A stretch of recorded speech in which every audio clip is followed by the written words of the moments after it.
안녕하십니까. 오늘은 이사야 1장 9절에서 12절의 말씀으로 이사야가 받은 하나님의 말씀 세 번째라는 제목으로 하나님의 말씀을 나누고자 합니다. 본 말씀은 만군의 여호와께서 우리를 위하여 생존자를 조금 남겨두지 아니하셨다면 우리가 소돔 같고 고모라 같았으리로다.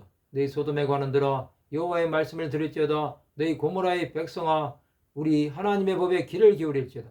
여호와께서 말씀하시되 너희의 무수한 재물이 내게 무엇이 유익하뇨? 나는 순양의 번제와 살찐 짐승의 기름에 배불렀고 나는 수송아지나 어린 양이나 순염소의 피를 기뻐하지 아니하노라. 너희가 내 앞에 보이려니 이것을 누가 너에게 요구하였느냐? 내 마당만 밟을 뿐이니라.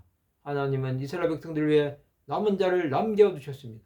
그렇지 않으면 그들은 완전히 멸망할 수밖에 없었습니다. 그 정도로 이스라엘은 바벨론에 철저히 짓밟힌다는 것입니다. 하나님께서 함께 하시지 않았으면 그들은 영원히 사라질 수 있었습니다. 소돔 고모라는 범죄함으로 영원히 멸망을 당하였습니다. 이사야는 소돔과 고모라 같은 이스라엘 백성에게 하나님의 말씀을 전합니다. 그들에게 하나님의 말씀을 듣고 하나님의 법에 귀를 기울이라고 말합니다. 그러나 그들은 하나님을 떠난 뒤 오래 되었습니다. 하나님의 이스라엘의 무수한 재물을 받지 않으셨습니다. 또 순양의 번제와 살찐 짐승의 기름을 원하지 않는다고 하십니다. 또 수송아지나 어린 양이나 순염소의 피를 기뻐하지 않습니다. 하나님은 자기 앞에 오는 자들에게 마당만 밟을 뿐 마음이 없다고 분명하게 말씀하십니다. 이스라엘이 하나님 앞에 제물을 바치고 제사를 드린다고 해도 하나님 앞에 연락되지 않는 것입니다. 즉 하나님께 헛된 예배를 드리지 말라는 것입니다. 이 모든 것은 하나님께서 가증히 여기시는 것입니다. 우리가 하나님 앞에 아무리 많은 것을 드린다고 해도 그분이 원하지 않으면 그것은 제물이 되지 못합니다.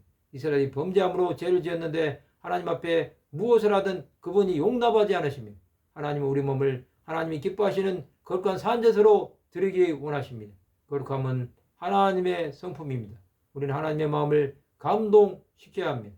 하나님 앞에 예배하는 자는 영과 진리로 예배해야 합니다. 우리는 진리 대신 예수 그리스도를 바라봐야 합니다. 그 예수는 우리를 영원한 생명 가운데로 인도하실 것입니다.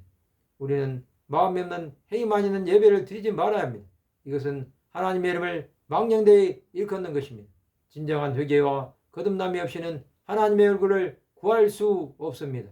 우리는 이것을 분명하게 알아야 합니다. 하나님의 뜻을 구하는 것은 주의 설을 믿음으로 따라가는 것입니다. 우리는 그 길이 힘들고 어렵다고 해도 끝까지 가야 합니다. 그 길은 하나님 나라가 기다리고 있습니다. 그렇다면 세상의 모든 것은 지나가는 안개와 같음을 아는 것입니다. 우리는 마당만 밟는 것이 아니라 하나님의 임재에 들어가는 자가 되어야 합니다. 그것이 하나님의 마음을 아는 것입니다. 말씀을 마치고자 합니다. 주 예수의 임재 안에 가함으로 하나님의 뜻을 온전히 알아가는 하나님의 백성들이 되시기를 주님의 이름으로 축원합니다.